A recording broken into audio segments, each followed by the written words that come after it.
ఇక్కడికి విచ్చేసినటువంటి వీరమహిళలకి జనసేన అలాగే వేదిక మీద ఉన్నటువంటి వ్యక్తులు నాయకులు రాజేష్ గారి కిషోర్ శశి గారు శ్రీనివాస్ రెడ్డి అజయ్ గారు నౌకాంత్ గారు సుజయ్ సుబ్రహ్మణ్యం ప్రవీణ్ శ్రీకృష్ణ అందరికీ కూడా ప్రత్యేకమైన ధన్యవాదాలు. ముందుగా ఇవాళ బిఫోర్ స్పీచ్ లో వెళ్ళే ముందు స్పీచ్ లో చెప్పే మాటలో ముందు ఈ సర్వేపల్లి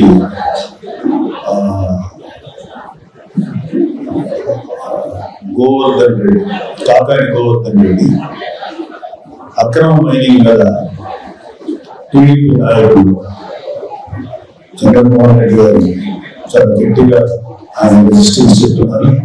ఆయన దేశం చెప్పలేదు. నేను ట్రై చేశాను వెళ్ళామని, కానీ నాకు మీ అందరితో మీటింగ్ కలిసి మాట్లాడేటువంటి టైం సరిపోతుంది. మీరు ఆల్రెడీ డిసైడ్ అయినటువంటి మీటింగ్ కాబట్టి ఆ మీటింగ్ ఆయనకి మద్దతు వెళ్ళలేక సమయపాలన వెళ్ళలేకపోయారు. ఏదైనా సరే ఆయన సంపూర్ణమైనటువంటి ఆయన యొక్క ఈ కాకాని గోవర్ధన్ రెడ్డి అక్రమమైన మైక అండ్ ఫాల్స్ ఈ మైనింగ్ వ్యతిరేకంగా పోరాడి అక్కడ గట్టిగా రెసిస్ట్ చేస్తున్నటువంటి చంద్రమోహన్ రెడ్డి గారికి టీడీపీ నాయకులు వారికి నా సంపూర్ణ మద్దతు తెలియజేస్తాను. మన ప్రెసిడెంట్ గారు పవన్ కళ్యాణ్ గారు, నాదెండ్ల మనోహర్ గారు, మన జనసేన పార్టీలో అత్యంత ముఖ్యమైన నాయకులు పవన్ కళ్యాణ్ గారు, ఆయన తర్వాత మేమందరూ గౌరవించుకోగలిగితే నాదెండ్ల మనోహర్ గారు, ఆయన పవన్ కళ్యాణ్ గారితో చాలా ముఖ్యమైన నాయకులైన మేమందరూ సామాన్య కార్యకర్తలకి మాకు అంతమంది అవసరం లేదు. కానీ ఇక్కడ ఉన్న ప్రతి వ్యక్తి నియమించబడింది తెలుసుకోలేదు. ప్రతి పోస్ట్ మేజర్ పోస్ట్ అన్ని కూడా పొజిషన్స్ అన్ని కూడా పవన్ కళ్యాణ్ గారు ప్రత్యేకంగా స్టడీ చేసి 1-10 సార్లు ఆలోచించి ఆయన యాక్సెప్టెన్స్ తోటి ఇచ్చారు. సో ఇక్కడ నియమించబడ్డ ఏ వ్యక్తులైనా సరే తక్కువ చేసినా, అగౌరవపరిచినా, అయితే తక్కువగా మాట్లాడినా పవన్ కళ్యాణ్ గారిని, నారాయణ మనోహర్ గారిని ఇన్సల్ట్ చేసినట్టు దయచేసి ఎవరైతే కూర్చోండి. అలాగే మీ అందరూ కూడా నాయకులు కూడా ఏం చెప్తారంటే, ఇలా జనసైనికులు వీరమహిళలు అనే వ్యక్తులు జనసేన పార్టీకి ఆక్సిజన్ లాంటి రక్తం లాంటి వాళ్ళు లేకపోతే మనం ఎంతమంది ఏం చేసినా వాళ్ళ అండ వాళ్ళ సపోర్ట్ లేకపోతే వాళ్ళందరూ తీసుకున్నాం. వాళ్ళందరూ మన అన్నదాలు, మన చెరువులు, మన తమ్ముడు, మన బిడ్డలు, ఇలా చాలా మందికి నా తెలిసినంత మీకు ఫాలో చేసి నాకు ఎందుకంటే ఇదే ఊళ్ళో నేను కాలేజీ చదివాను. గవర్నమెంట్ ఏమవుతుంది ఇలాంటి చదువుకున్న సరే నేను పెద్దలో అయిపోయాం. మాకు ఎటువంటి యాస్పిరేషన్స్ లేవు, ఏ కోరికలు. ఎలాగా మంచి ప్రభుత్వం ఏర్పరచాలి, ఎలాగా ఒక మంచి పరిస్థితులు ఆంధ్రప్రదేశ్లో ఏర్పడాలి, అభివృద్ధి రహితమైనటువంటి ప్రభుత్వం ఎలా ఏర్పడాలి ఎప్పటి నుంచో మేము అనుకుంటున్నామంటే చిరంజీవి వల్ల కొంతకాలం ఆలోచిస్తున్నా అది తర్వాత కాలాన్ని అది అనుకున్నంత రాలేదు. అలాగే పవన్ కళ్యాణ్ గారు ప్రజల కోసం మనం నిలబడాలని చెప్పి ఒక్క వ్యక్తి ఒంటరిగా నిలబడి ఆవిడ నేను కూడా లేదు, కానీ మీరు చాలా మంది పవన్ కళ్యాణ్ గారు ఉన్నారు. ఆ వ్యక్తి నిలబడి ఈరోజు ఇన్ని వేల మంది, లక్షల మంది జనసేనకి more than 6 lakhs active volunteers, 6 లక్షలు ఉద్దేశం. ఇంతమంది తయారయ్యారు, ఇంత వీరమహిళలు, జనసైనికులు ఇంత ధైర్యంగా స్టేజ్ మీదకి వచ్చి వాళ్ళు వాయిస్ ఇప్పించి అధికార పార్టీ లేకపోతే అధికార పార్టీ జరుగుతున్న అక్రమాలను ఎండగట్టి వాళ్ళ అవసరాలను చెప్పడానికి ఒక గొప్ప ప్లాట్ఫామ్ క్రియేట్ చేసింది వచ్చింది కేవలం ఒక వ్యక్తి ఆలోచించి, దట్ ఈస్ అవర్ లీడర్. మేమందరం కూడా పనిచేస్తుంది జనసేన పార్టీలో మేము పనిచేస్తున్నది ఏ పదవుల కోసం కాదు, ఏ అధికారం కోసం కాదు. కేవలం దీని ఒక సోషల్ సర్వీస్ గానే మేము పరిగణించడం చేస్తాము. సో మీరందరూ అది మైండ్ లో పెట్టుకోండి. ఇక్కడ వరుసగా చాలా ఉన్నాయి. నిజంగా ఇవాళ జనసేన పార్టీ ఇంత బలంగా ప్రజల్లో వెళ్ళి తమ గొంతుని, తమ యొక్క శక్తిని జనాన్ని చెప్పగలిగారంటే, తమ వాయిస్ అంటే తమ అభిప్రాయాన్ని పబ్లిక్ ధైర్యంగా చెప్పగలుగుతారంటే మన జన సైనికులకి వీరమహిళలకి ఉన్నంత స్పిరిట్ ఖచ్చితంగా ఏ పార్టీకి లేదు. ఆంధ్రప్రదేశ్ లో ఎక్కడ ఏ ఇష్యూ జరిగినా, ఏ విధంగా జరిగినా, ఎలాంటి విషయాలు జరిగినా ఇక్కడ రాయలసీమ నుంచి నెల్లూరు దగ్గర నుంచి శ్రీకాకుళం దాకా మధ్యలో ఉన్న ప్రతి జిల్లాలో ఉండేటువంటి జన సైనికులు వీరమహిళలు చాలా ప్రముఖమైన పాత్ర పోషిస్తున్నారు. ఇవాళ మన జనసేన నాయకుడు టీడీపీ అలయన్స్ వెళ్తూ వాళ్ళకి మన సపోర్ట్ ఇవ్వాలి, వాళ్ళ సపోర్ట్ మనం తీసుకోవాలని చెప్పినప్పుడు టీడీపీ కూడా అండగా నిలబడి ధైర్యంగా ముందుకు అడిగేసినటువంటి వ్యక్తులు మన జనసైనికులు. అంత సపోర్ట్ మన ఇవ్వగలుగుతారు. అందుకని ఎందుకు మనకి ఇంత ధైర్యం వచ్చింది అంటే, మన వెనకాల ఏ లగేజ్ లేనటువంటి ఒక గొప్ప నాయకుడు. ప్రతి నాయకుడికి, ప్రతి లీడర్కి ఏదో ఒక మైనస్ పాయింట్ ఉంటుంది. బికాజ్ అంతకుముందు ఆల్రెడీ పరిపాలించారు కాబట్టి వాళ్ళు కొన్ని మాటలు చెప్పలేదు, కొన్ని సరిగ్గా ఎక్స్ప్రెస్ చేయలేదు. చేద్దామన్నా ఆపోజిషన్ వాళ్ళు వాళ్ళని ఇంకొకసారి కౌంటర్ చేస్తారు. మనల్ని ఎవరు ఏ విధంగా కౌంటర్ చేయలేదు కాబట్టి మన యూత్ కూడా ధైర్యంగా ముందుకెళ్ళగలుగుతుంది. అలా మహా అయితే వ్యక్తిగత జీవితాల మీద గొడవలు ట్రై చేస్తారు ఈ వైసీపీ పార్టీ వాళ్ళు. మనం కనుక వాళ్ళలాగా దిగజారిపోయి నడి రోడ్డు మీద ప్రతి ఒక్కరి బాగోతుంది మనం చెప్పగలం. ఆ ఇన్ఫ్రాస్ట్రక్చర్ ఉంది, ఆ ఇన్ఫర్మేషన్ ఉంది, ఎవడెవరు బతుకేంటో అందరికీ తెలుస్తుంది. కానీ అది రాజకీయం. మేము జనసేన ఈ వైసీపీ లీడర్స్ యొక్క వ్యక్తిగత జీవితాన్ని మేము డార్నిష్ చేయడానికి ప్రయత్నించాలంటే వాళ్ళ జీవితాలు నిజాలు పెట్టి చెప్పినా దానివల్ల సామాన్య ప్రజలకు ఏదన్నా ఒక కించిత్ ఉపయోగం అంటే ఏం ఉపయోగం లేదు. జస్ట్ మాట్లాడేటప్పుడు ఆ మాటల్లో స్పైస్ అప్ చేసి చాలా చప్పట్లు కూర్చుంది. ఎంతమంది సన్నాసులు ఉన్నారంటే వైసీపీలో. నిన్న కూడా ఒక వైసీపీ సన్నాసులు తిట్టలేదు బాగుతున్నాడు. ఏంటంటే మాకు వీళ్ళకి కౌంటర్ చేయడం అనేది మాకు ఇట్స్ నాట్ ఎ విషయం అనుకుంటే వీళ్ళు ఎన్ని మాట్లాడారో దీనికి 100 రెట్లు మాట్లాడగలిగే చార్పీలు మాకుంది. ఎందుకంటే నెల్లూరు కూడా ఈస్ట్ వెస్ట్ గోదావరి, నెల్లూరులో కూడా వెటకారానికి చాలా ఎక్కువ నాకు తెలుసు. ఒక్కొక్కరికి చిన్నప్పుడు భయంకరంగా తీసేసి పెద్దవాళ్ళైనా తగ్గించుకొని మంచిగా ఉంది. ఈ రోజుకి వాళ్ళు ఎన్ని మాట్లాడితే అలా ఎక్కడ పెట్టుకుంటారో మాకు తెలుసు, ఎక్కడ పెట్టుకోవాలో ఆలోచించాలి. అంత దారుణంగా అనగలరు. కానీ అది మా ఇష్యూ కాదు, వ్యక్తిగత జీవితాలు కాదు. బికాస్ ఒక గ్రేట్ లీడర్ మనకి ఇలాంటి 2 ఇష్యూస్ మీద ఫైట్ చేయడం చెప్పారు. ఈ ఎలాంటివంటే నిన్న వైసీపీ సంబంధించిన మినిస్టర్స్ మనుషులకి పథకాలు ముఖ్యమా, రోడ్లు ముఖ్యమా, ఏపీ బిజినెస్ ధర్మ ప్రసాద్ గారు రోడ్లు ముఖ్యమా, ఫుడ్ ముఖ్యమా అంటే ఇంట్లో కూర్చొని అన్నం పెట్టేస్తే బయటకు వెళ్ళదా పని చేయదా అంటే వీళ్ళ స్థాయి, వీళ్ళు ఆలోచించే విధానం ఎంత లో ఐక్యూ ఉందంటే మళ్ళీ ప్రకటించే లీడర్స్ కి ఇవాళ మినిస్టర్లకి ఎంత లో ఐక్యూ ఉందో ఇవాళ మనం చూస్తున్నాం. బొత్స సత్యనారాయణ గారు లాంటి లీడర్ వైసీపీ ఎమ్మెల్యే ఎంత రిడిక్యులస్ గా మాట్లాడారంటే చదువులు ఎక్కువ చదవడం వల్ల నిరుద్యోగ సమస్య వచ్చింది. రోడ్లు ముఖ్యం కాదు, ఇంట్లో డిగ్రీ రోడ్లు వెళ్ళదా, నిన్న ఎవరు చెప్పారు మనిషి లోపల ఉన్నాయి కదా ఆయన కూర్చోలేదు. సరే ఇది ఏ పరిస్థితి ఒక్కొక్కరికి అసలు ఇక్కడ మీ ఎమ్మెల్యే కాదు అతను శాసనసభలో ఏం మాట్లాడతాడు ఏమవుతాడు పవన్ కళ్యాణ్ గారు డైరెక్ట్ గా అంటే చాలా రిడిక్యులస్ గా విమర్శించేటువంటి వ్యక్తి. అతని గురించి చాలా చెప్పొచ్చు కానీ ఎక్కువ చెప్పరా. అప్పుడు మన కార్యకర్తలే గట్టిగా సమాధానం చెప్పారు. గౌరవం ఎక్కువ వస్తాయా అంటే ఇంకొక 1 year లో వస్తుందండి. 4-3 సంవత్సరాలు చెప్పారు దిగిపోయాడు.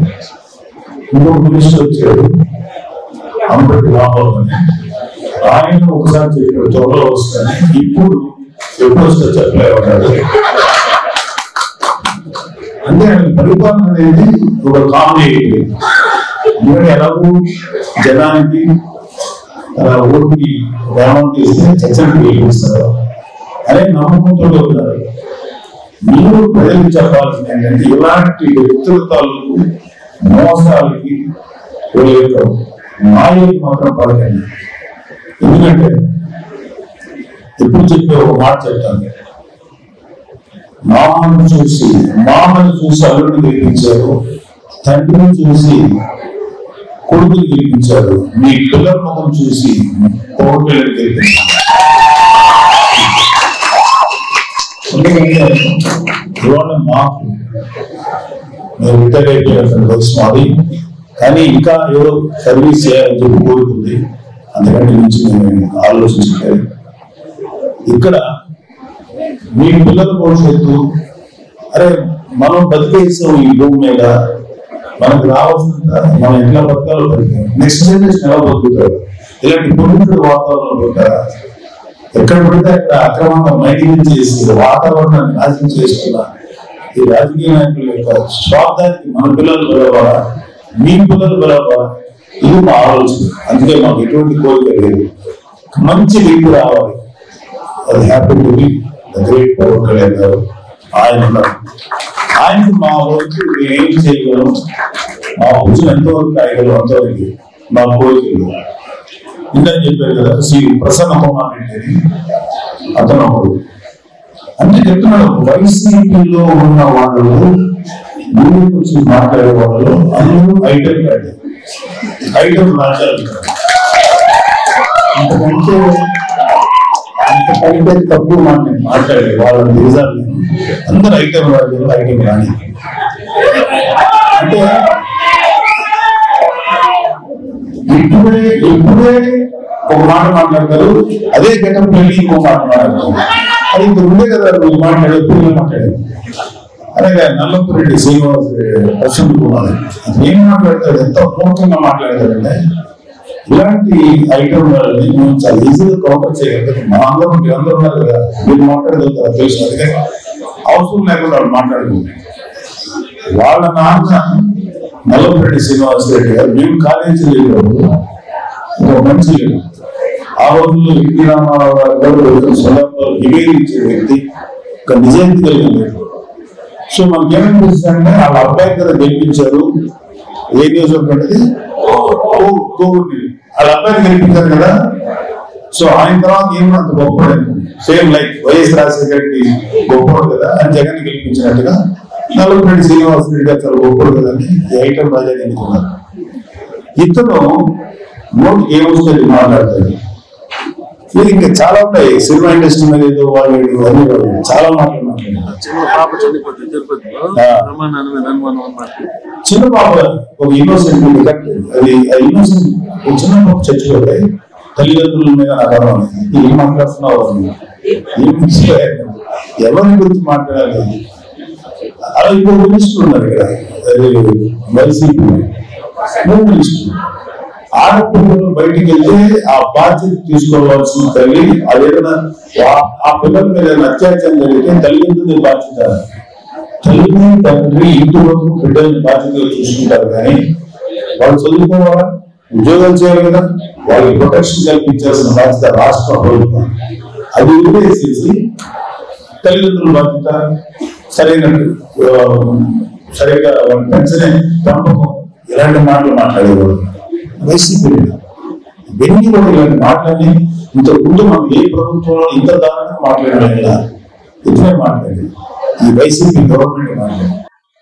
ఇందుకు ఆఖరికి వైసీపీ అధినేత జగన్మోహన్ రెడ్డి కూడా వ్యక్తిగతంగానే మాట్లాడతారు. చెప్పు నువ్వు పవన్ కళ్యాణ్ గారి విధానాలు ఏంటో తప్పు చెప్పు, ఆయన ఏం తప్పు చేశాడో చెప్పు, రాజకీయ పరంగా ప్రజలు ఆయన చేసే సర్వీస్ పరంగా నువ్వు ఆయన విమర్శించు. అంతేగాని నువ్వు కూడా వ్యక్తిగత జీవితం గురించి మాట్లాడుతుంటే ఒక వ్యక్తిగత జీవితంలో ఆ వ్యక్తి ఎన్ని కష్టాలు పడుతుంటాడు, ఎన్ని ట్రావెల్ ఎంత ట్రావెల్ అయ్యింటాడు, ఎంత కష్టాలు పడుతుంటాడు, ఎన్ని బాధలు పడుతుంటాడు, అది ఆలోచించదు. మాకు చేత కదా మీ వంశాలు లేకపోతే మిమ్మల్ని క్రిస్టియన్ చేయడం, మీ ముద్దాతల కాడి నుంచి చరిత్ర మాకు తెలియదు కదా, మేము చెప్పండి మా కల్చర్ కాబట్టి.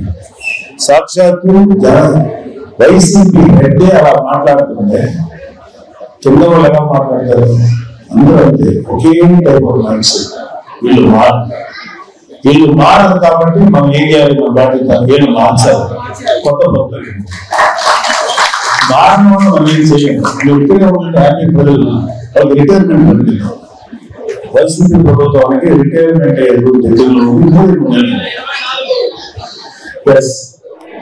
ఖచ్చితంగా.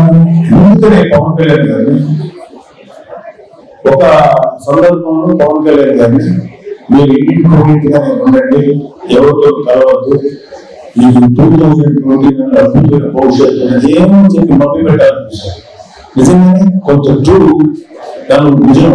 కానీ 29 దాకా ఆంధ్రప్రదేశ్ ప్రజలకు ఇతర ప్రభుత్వమే తాలూకు మళ్ళీ రావాలా? ఇలాంటి దుర్మార్గమైనటువంటి వ్యక్తి అండర్లోనే మన జనాలు బతకాలా? నో. 29లో నాకు వచ్చే అడ్వాంటేజెస్ పక్కన పెట్టి నేను ఒక బలమైనటువంటి శక్తితో కలిసి ఈ రాక్షస ప్రభుత్వాన్ని కోల్చాలనే నిర్ణయంతో ఇవ్వడంలో వైసీపీ వ్యతిరేక చేయించడం గట్టిగా ఈ రోజు మనం కలిసి వైసీపీ ఈ జనసేన అలయన్స్ ప్రభుత్వాన్ని ఎన్నికల్లో పార్టిసిపేట్ చేయడానికి మనం ముందుకు వచ్చాం. అదేవిధంగా ఒక సరైనటువంటి ఆధారము లేకపోతే సరైనటువంటి టెక్నికల్ లేకుండా ఒక కేసు పైన ఒక పార్టీ అధ్యక్షుడిని 50 రోజుల పై జైల్లో పెట్టి ఆయన అది మనం ఉద్దేశించాం. దానికంటే ఇప్పుడు వెళ్తుంటే ఇల్లు చేశారు మా జనసైనికులు అభ్యర్థి అంటే వాళ్ళు గొడవలు పెట్టారు, వాళ్ళు హింస పెట్టారు. దానికోసం పవన్ కళ్యాణ్ వెళ్తే పోలీసులు అవుతారు. వైజాగ్ మేము జనవాణి ప్రోగ్రాం చేస్తుంటే అరెస్ట్ చేసేదాకా వెళ్ళారు. మేము రెడీ అయిపోయాం. మా కార్యకర్తలే అరెస్ట్ అవుతుంది, మేము డిసైడ్ మేము రెడీ ఫర్ అరెస్ట్. కాకపోతే లాస్ట్ మినిట్ లో డ్రాప్ చేసుకున్నాం. దేనికంటే చాలా ఇష్యూస్ అవుతాయి, ప్రాబ్లమ్ వస్తుంది. ఆ రోజు మీరు నమ్ముతారు, మేము బయటికి చూస్తున్నాం నోవాటల్ హోటల్లో మీలా వేరే జనసేన కదా అక్కడ కొన్ని వందల వేల మంది 24 hours కాంగ్రెస్ రాశారు. ఇది ఒక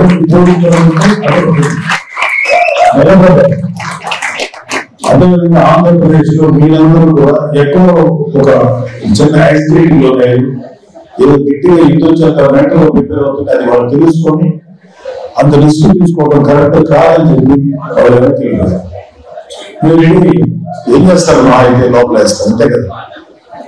నిన్న ఎవరితో చెప్పాక చాలా చాలా మంది చెప్పింది ఏంటంటే కేసులు పెడుతున్నారు, మమ్మల్ని ఇబ్బంది పెడుతున్నారు. దయచేసి జగన్మోహన్ రెడ్డి లాగా, ప్రసన్న కుమార్ రెడ్డి లాగా, గోవర్ధన్ రెడ్డి లాగా స్కామ్ చేసి మీరు కేసులు పెట్టారు. ప్రజా సంస్థల మీద పోరాటం వల్ల మీరే కేసులు అంటే దాని అర్థం ఏంటంటే మీరు జీవితంలో ఎదుగుతున్నారని అర్థం. సో కేసులని ధైర్యంగా నిలబడి గర్వంగా తీసుకొని మంచి లాయర్స్ ఉన్నారు, మనకి స్ట్రాంగెస్ట్ లీగల్ సెల్ ఉంది.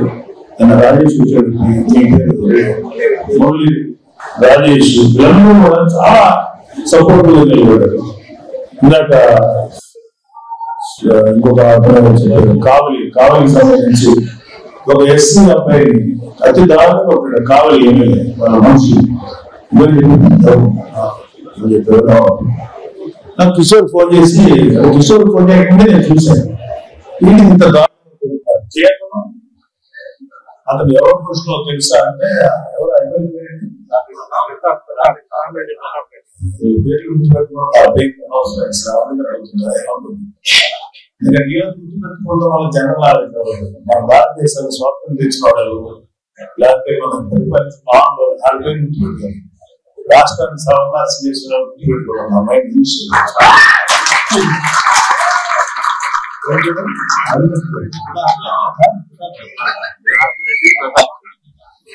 అతనిలోనే రెండు ఉన్నాయి, రామరెడ్డి గారు, ప్రతాప్ రెడ్డి గారు. కుర్రోడు ఆయన ఎవరో మాకు తెలియదు. ఏమనుకున్నాను రామరెడ్డి ప్రతాప్ రెడ్డి వస్తున్నాం బాబు చదువుకున్నాను నాకు తెలియదండి ఆయన ఎవరు అంటే. చాలా మందికి వాళ్ళ ఎమ్మెల్యే తెలియకపోవచ్చు, నాకు కూడా తెలియదు. నన్ను కొట్టేస్తారా ఆ కోడ్ లిటరల్ గా మీరు ఎవరైనా దొరికితే వీడియో షేర్ చేయొచ్చు సార్, ఎంత దారుణం ఉంటుంది. అప్పుడు నేను మన రాజేష్ మన లీగల్ సైడ్ ఫోన్ చేసి ఆ కోడ్ డైరెక్ట్ గా మాట్లాడి ఆ కోడ్ సంపూర్ణ సాధారణ పంపించి మామూలు తర్వాత దాన్ని కాన్సన్ట్రేట్ చేసుకుంటాం. సో ఇలాంటి దుర్మార్గం ప్రభుత్వం మీద పోరాడుతున్నప్పుడు మనం కలిసినట్టుగా పోరాడాల్సింది వేల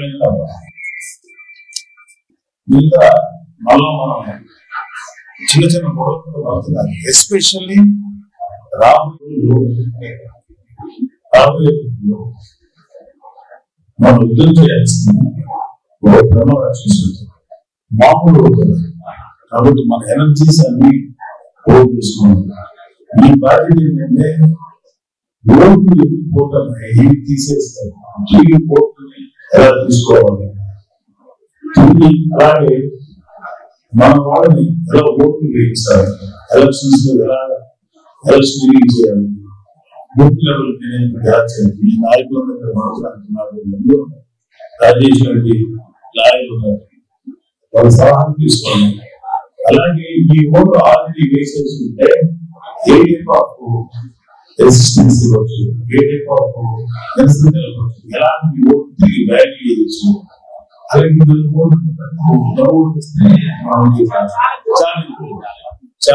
తీసుకుంటాం. ఇవన్నీ తిరిగి చాలా మంది సైలెంట్ అయిపోయింది. దయచేసి అన్ని అలా నేను తెలుసుకోవడానికి ట్రై చేయండి. ఎస్పెషల్లీ కూడా నిలబడి దానికి మీరందరినీ కూడా ఒక 200-300 మంది 400 మంది మనుషులు అనుకుంటున్నారు. మీరందరూ ఒక్కొక్కరు కనీసం 100 మంది రిప్రజెంట్ చేసేదని చెప్పి మీతో మాట్లాడుతుంటే కనీసం 1 లక్ష మందితో మాట్లాడిన ఫీలింగ్. అంత ఇంపార్టెంట్ కార్యకర్తలు లేకపోతే లీడర్స్ ఆయా స్థాయిలో అందరూ. సో మీరు గట్టిగా చేయండి, మన వాళ్ళకి ఎలిగేట్ చేయండి, ఎలాగా మన ఓటుని ఎలా గౌరవించుకోవాలి, ఎలా చేసుకోవాలి. అలాగే జనసేన త్వరలోనే మనం మేనిఫెస్టో కంబైండ్ వచ్చింది కానీ నాకు ఇంకా రావాలి, అది త్వరలో డిజైన్ చేస్తాను. పవన్ కళ్యాణ్ గారు చెప్పింది ఏంటంటే మెయిన్ గా పవన్ కళ్యాణ్ గారి కాన్సెప్ట్ యూత్ ని ఎంపవర్ చేయాలి, యూత్ ఉద్యోగాలు కల్పించాలి అని ఆలోచిస్తారు, ఉపాధి కల్పించాలి.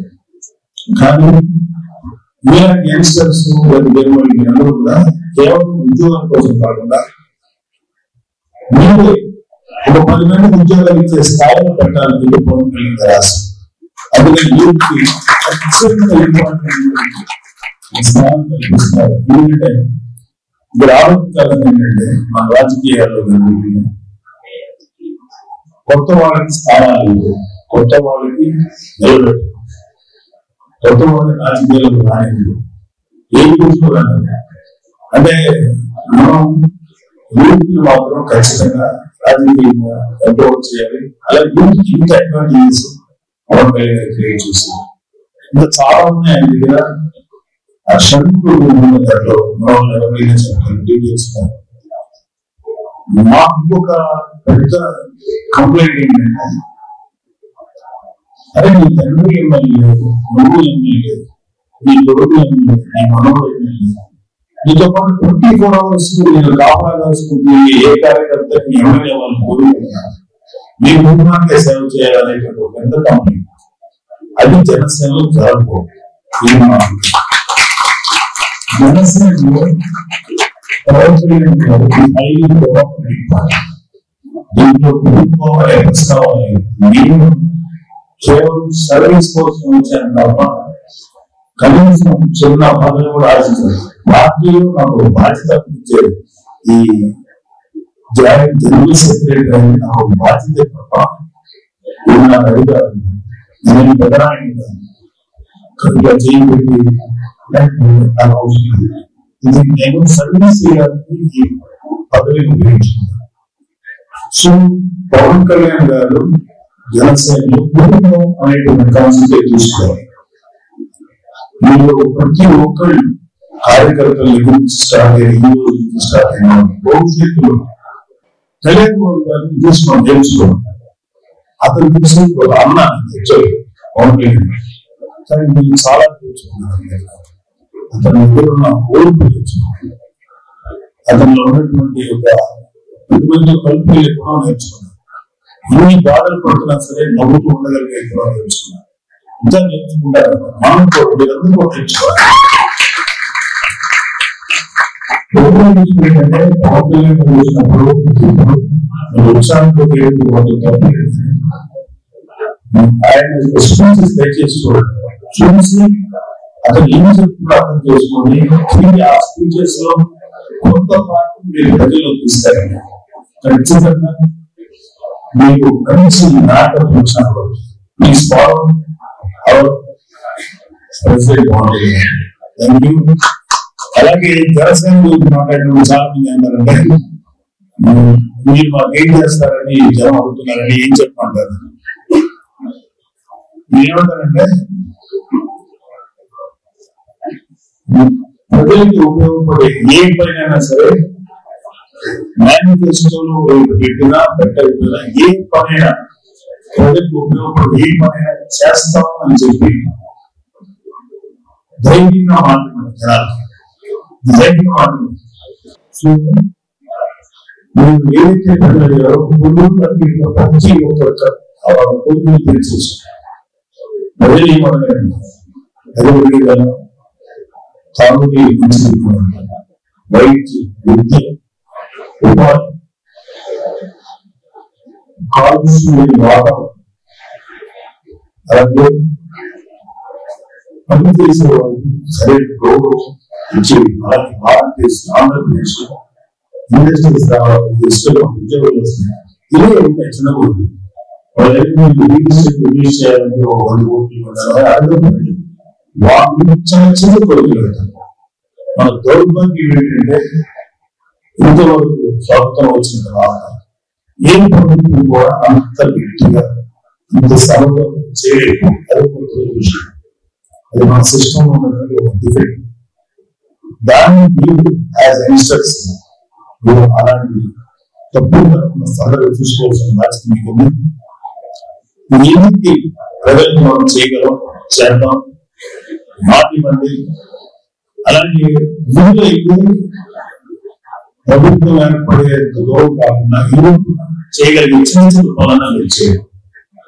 అది చేసి ఎందుకంటే ఫర్ ఎగ్జాంపుల్ ఒక 10 రోజులు పాడైపోతే ఈ ప్రభుత్వం వచ్చేదాకా మనం తలలో 1000 రూపాయలు తీసుకున్నా ఆ రూపాయలు చేసుకున్నాం. ఇలాంటి చిన్న చిన్న కార్యక్రమాలు మీరు నిలబడండి. అలాగే సైలెన్స్ అలాగే ఇవాళ మన ప్రజలుగా చెప్పింది ఏంటంటే మనం కూడా వైజాగ్ లో జరిగేటువంటి ఒక అడవు పురాణం ఒక మాట చెప్పింది. నాకు ఉన్నది ఇదే ఇవ్వగలుగుతున్నాను. నేను అధికారంలో పుస్తకాలు చూస్తాను, అప్పుడు ఖచ్చితంగా మీ కష్టాలు తీరుస్తున్నాను అనేటువంటి మాట కూడా నేనేం ఇవ్వగలను నా దగ్గర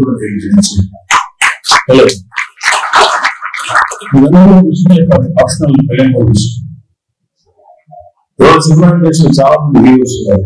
ఇంకా రాజకీయాలు చెప్పాలంటే చాలా మంది కళ్యాణ్ గారి యొక్క ఆస్తులు కానీ ఏదైనా సరే ఆయన ఇల్లు కార్లు ఇవన్నీ కూడా ఫైనాన్స్ లో ఎందుకు 20,000 కోట్ల రూపాయలు కూడా వచ్చిన ప్రతి పైసా జనసేన పార్టీ కోసం ప్రజల కోసం ఇచ్చిన వ్యక్తి.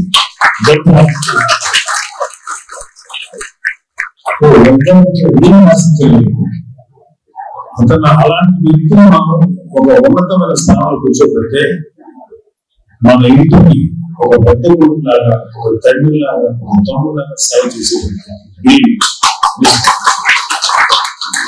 సో మీరు పవన్ కళ్యాణ్ గారిని సపోర్ట్ చేయండి, నిలబడండి, గెలిపించండి. అలాగే మీలో మీరు ఎటువంటి విషయాలు కూడా మీలో మీరు గొడవలు పడుతుంది. ఎందుకంటే మీలో మీరు గొడవలు పడి పవన్ కళ్యాణ్ గారి యొక్క ఆశయాన్ని చదవండి. అదే కనుక 2-3 సందర్భాలు అయినప్పుడు నేను గట్టిగానే మంచిగా చెప్తాం కదా. తేడా వస్తే కొంత డిసిప్లిన్ యాక్షన్ తీసుకోకూడదు, అందులో తెచ్చుకోవడం చక్కగా అంత పరిస్థితుల్లో పనిచేద్దాం, జనసేన గెలిపించుకుందాం, మన బిడ్డల భవిష్యత్తు కోసం, వాళ్ళ ఫ్యూచర్ కోసం మంచి ప్రభుత్వాన్ని తీసుకుందాం. జనసేన టీడీపీ వచ్చేటువంటి ఏ వ్యక్తి అయినా సరే ఎవరు అందరూ కలిసి పనిచేసి